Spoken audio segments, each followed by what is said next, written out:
দর্শক আসসালামু আলাইকুম। আলোকিত খুলনায় স্বাগতম। চিরচেনা পরিবেশে খবর পড়ছি আমি।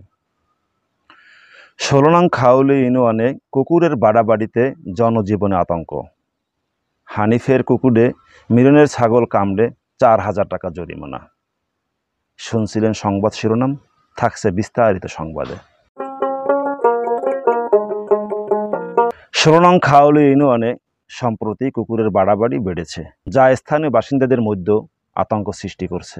বিশেষ করে রাতের বেলায় কুকুরের দল চলাচলকারী পথচারীদের উপর হামলা করেছে বলে অভিযোগ পাওয়া গেছে। স্থানীয় বাসিন্দারা জানান, গত সপ্তাহে কয়েকজন শিশু এবং বৃদ্ধ তাদেরকে কুকুর কামড়ে আহত করেছে।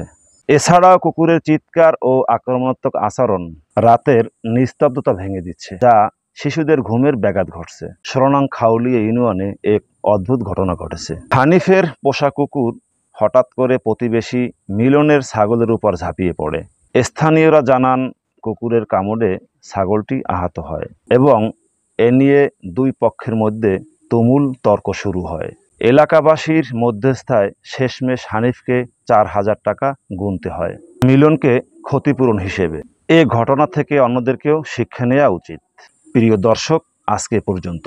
আলোকিত খুলনার সাথেই থাকুন।